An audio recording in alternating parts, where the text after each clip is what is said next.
kasih pemirsa, Anda masih menyaksikan Gaya Hidup Masa Depan. Cicil masa depan mapan dari sekarang.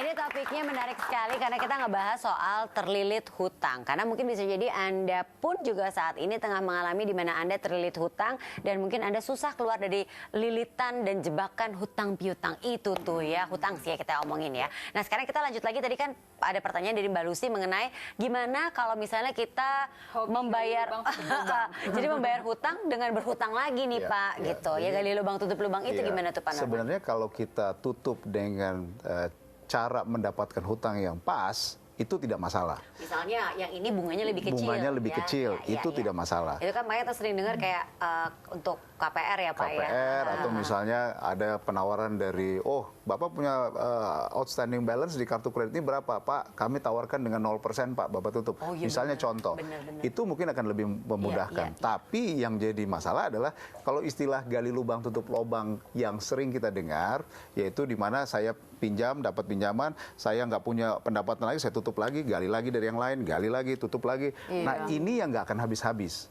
Jadi kalau orang bilang inilah lingkaran setan dalam hal peminjaman, jadi dalam hutang.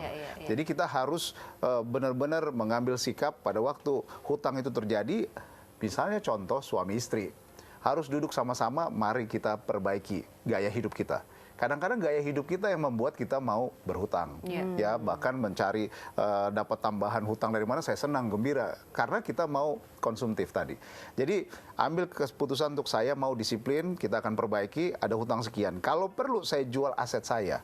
Untuk Misalnya, hutang, ya? betul, misalnya saya jual motor saya atau mobil saya untuk tutupi hutang ini.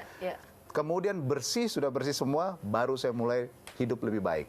Pak Norman, sebenarnya kan kita bisa juga melakukan investasi kan untuk memiliki dana darurat. Nah sebenarnya seperti apa nih investasi yang bisa kita lakukan supaya nih suatu saat jika kita butuh dana darurat kita udah nggak perlu sampai berhutang Pak. Iya.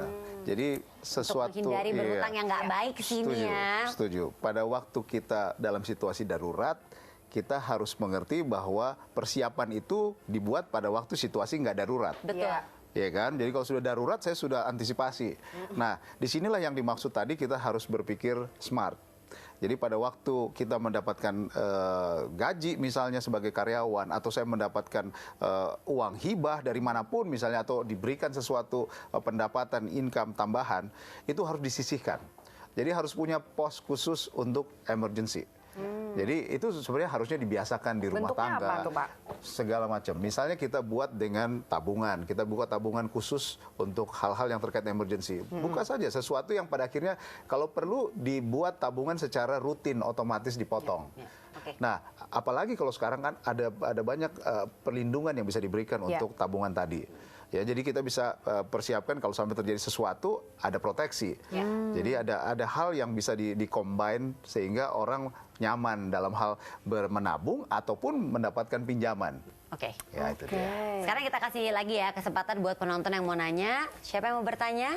Iya, silahkan. Dengan Lucky, Pak. Oh, ya. Hanya mau bertanya sedikit, Pak. Kalau misalnya kita memiliki cicilan yang ternyata lebih besar dari pendapatan kita nih, Pak. Kira-kira hal apa saja sih, Pak, yang kita perlu dahulukan, Pak, untuk bisa melunasi utang-utang tersebut? Nah, ini penting nih. Terima kasih, Pak. Udah utangnya lebih gede daripada penghasilan kita. Terus gimana dong kita bayarnya ya kan? Bagaimana itu bisa terjadi Pak Lucky? Punya kebutuhan mesti ya untuk biaya makan sehari-hari, belum lagi biaya uang sekolah anak ya kan? Yang disebut pertama Makan kali. dulu ya. Tapi itu dia kalau misalnya hutang kita lebih gede dari pendapatan kita terus gimana? Iya, Masa bayar utang terus kita nggak makan? Makan Istilahnya lagi ya. besar pasak daripada tiang. Betul. Ya, jadi memang pada akhirnya ya tadi seperti yang saya katakan di awal bahwa pada waktu kita mendapatkan hutang itu sebenarnya sudah harus situasi yang bisa dikatakan darurat. Ya, kalau sudah darurat berarti hidup kita pun harus dalam suasana darurat. Dan kemudian kenali hutang tadi. Jadi analisa hutang kita, mana yang kira-kira membuat pendarahan paling besar. Jadi kalau banyak hutang kita kan kita bisa tahu, oh ini yang pendarahan saya paling besar. Kalau ini nggak saya tutupi, mungkin nyawa saya akan hilang. Nah itu contoh kalau luka tadi. Jadi tutupi hutang yang paling besar atau bunga yang paling besar.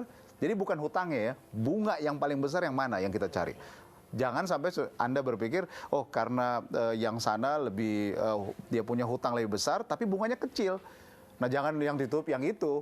Jadi lihat mana yang bunga yang terbesar, tutup bunganya. Patokannya adalah yang bunganya paling besar Bunganya ya. paling Itu yang besar. harus Itu yang diprioritaskan. harus Iya, segera iya. ditutup. Sih, iya. Jadi kalau orang bilang facing the giants, hadapi raksasa-raksasa yang menghadapi, yang membuat saya punya hidup bisa bermasalah. Jadi jangan kabur, jangan lari. Iya, iya. Karena sering kan kita lari, ngumpet. Ya dikejar terus. Betul. Kayak si Bayu nih, Nah, iya. dia lari dari apa sih, nih? Ci? Sebentar aku coba cari tahu, tapi aku juga penasaran sebenarnya jumlah hutangnya Bayu tuh berapa besar sih ya. Tapi mungkin sedikit kesimpulan dari obrolan kita hari ini bersama dengan Pak Norman. Mulai sekarang kita tuh harus lebih cermat nih ya dengan masalah keuangan. Jangan sampai kita tuh membiasakan diri gampang berhutang ya kan. Emang betul sih nggak semua hutang itu jelek atau jahat ya, karena ya tadi ada hutang-hutang yang kayak sifatnya kalau misalnya buat usaha, ya kan itu kan Produktif juga ya. produktif. Tapi akan lebih baik kalau kita tidak memaksakan diri untuk berhutang, ya Pak. Nah, kalau sudah terlanjur berhutang, segeralah untuk membayar dan melunasi hutang-hutangnya ya. Dan mulai belajar jujur terhadap diri sendiri ini yang susah nih ya. Apa yang membuat Anda sulit lepas dari masalah hutang? Dan ingat, jangan sampai hutang itu mengontrol atau mengekang dan juga akhirnya membuat hidup Anda jadi sesat, Iya. sesat dan menderita gitu kan ya.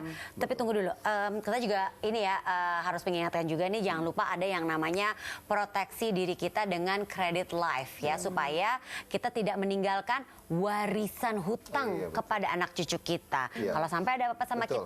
kita tidak perlu khawatir Betul. lagi. Tapi pemirsa, kita juga ingin mengajak Anda nih untuk sharing cerita Anda. Bisa jadi Anda juga punya cerita pernah terlilit hutang, terjebak hutang, tapi akhirnya bisa menutupi hutang-hutangnya karena Anda mungkin disiplin membayar hutang-hutang Anda, atau bisa jadi cara Anda untuk menghindari diri dari terjebak lilitan hutang.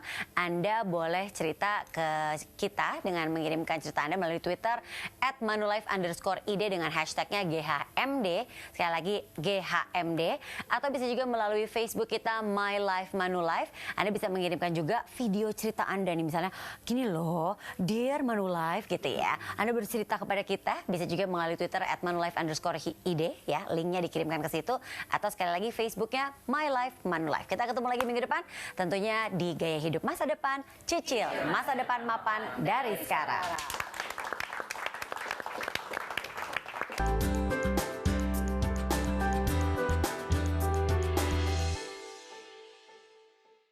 Dipersembahkan oleh